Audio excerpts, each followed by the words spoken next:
So, I wanted to do something a bit different than just a regular Let's Play, and well, here we go. Guess we'll see what comes out of this. Alright, so this is gonna be reading series. I don't know how long I'm gonna make this. I'm gonna start with the basic book. By the way, this is The Elder Scrolls V Skyrim. I'm gonna be doing series of reading books from the game. I'm gonna start with the basic one, the Book of the Dragonborn, the first one that you find in the prison as you pretty much get out of the first. You know, if you played the game, you know what I mean. If you didn't, I don't want to spoil it. So I guess let's get right into this and we'll see what happens. Well, there's not pretty much. Never mind. Let's go. Okay, so the Book of the Dragonborn.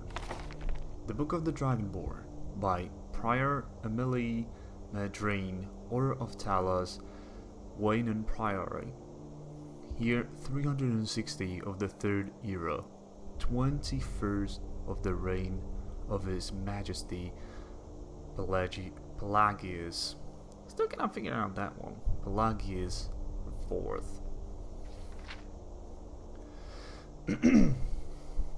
Many people have heard the term Dragonborn. We are of course ruled by the Dragonborn emperors, but the true meaning of the term is not commonly understood.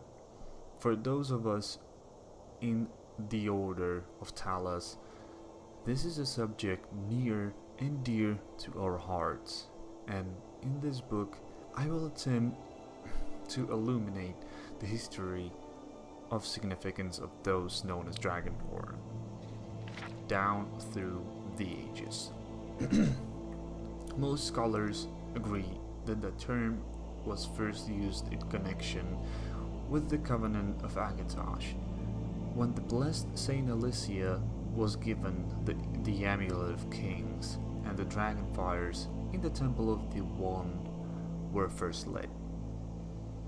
Akatosh, looking with pity upon the plight of men, drew precious blood from his own heart and blessed Saint Alicia with this blood of dragons, and made a covenant that so long as Alicia's generations were true to the dragon blood, Akatosh would endeavor to seal tight the gates of oblivion and to deny the armies of Daedra and undead to their enemies, the Daedra-loving Aelids.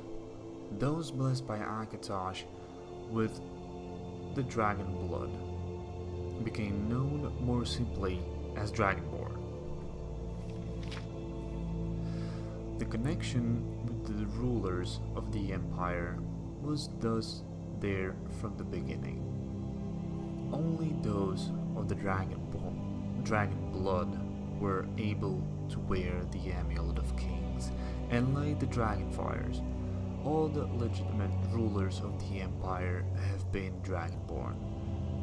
The emperors and empresses of the first Cerdalic Empire, founded by Alicia, Riemann Cyrodiil, and his heirs, and of course Tiber Septim and his heirs, down to our current emperor, His Majesty Pelagius Septim IV.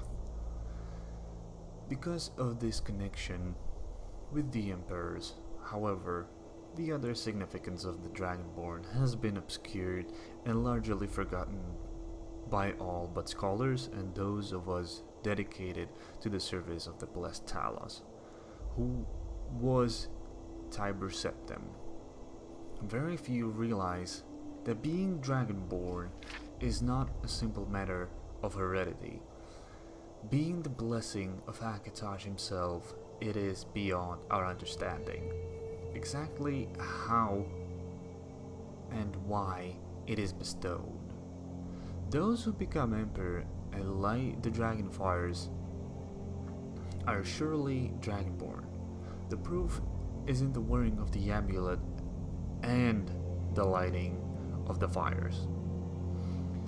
But were the Dragonborn and thus able to do these things Or was the doing the sign of the blessing of Hakatar descending upon them?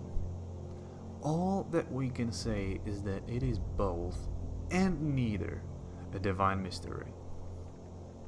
The line of symptoms have all been Dragonborn, of course, which one reason the simplistic notion of it being hereditary that become so commonplace. But we know for certain that the early Serdalic rulers were not all related. There is also no evidence that Riemann Cyrodiil was descended from Elysia, although there are many legends that would make it so, most of them dating from the time of Riemann and likely attempts to legitimize his rule. We know that the blades, usually thought of as the emperor's bodyguards, originated in Akaviri crusaders who invaded Tamriel for crusade for obscure reasons in the late First Era. They appear to have been searching for a Dragonborn. The events at Pale Pass bear this out, and the Akaviri were the first to proclaim Riemann Cyrodiil as Dragonborn.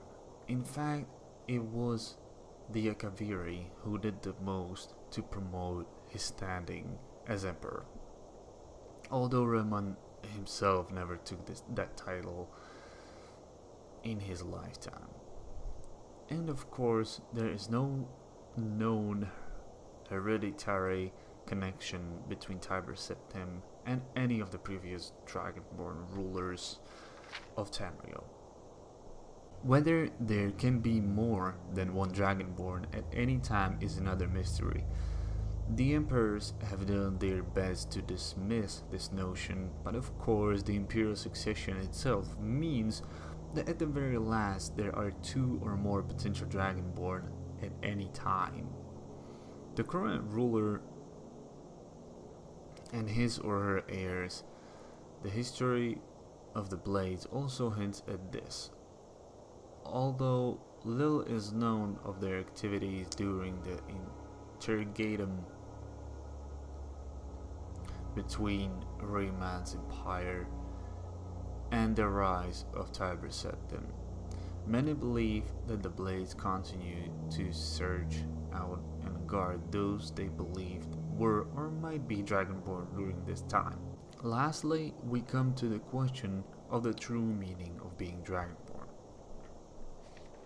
The connection with dragons is so obvious that it has almost been forgotten. In these days, when dragons are a distant memory, we forget that in the early days, being Dragonborn meant having the dragon blood. Some scholars believe that was meant quite literally, although the exact significance is not known. The Nords tell tales of Dragonborn heroes who were great dragon slayers, able to steal the power of the dragons they killed. Indeed, it is well known that the Akaviri sought out and killed many dragons during their invasion, and there is some evidence that this continued after they became Riemann Cyrodiil's Dragon Guard. Again, the connection to dragons, the direct predecessors to the Blades of today. I leave you with what is known as the prophecy of the Dragonborn. It often said to originate in an Elder Scroll, although it is sometimes also attributed to the ancient Akaviri. Many have attempted to decipher it, and many have also believed that its omens have been fulfilled and that the advent of the last Dragonborn was at hand. I make no claims as an interpreter of prophecy, but it does suggest that the true significance of Akatosh's gift to mortal kind has yet to be fully understood. When a Mistral takes its place at the 8 corners of the world, when the brass tower walks and time is reshaped, when the thrice blessed fail and the red tower trembles, when the Dragonborn ruler loses his throne and the white tower falls, when the snow tower lies sundered, kingless, bleeding, the World Eater awakens and the wheel turns upon the last Dragonborn.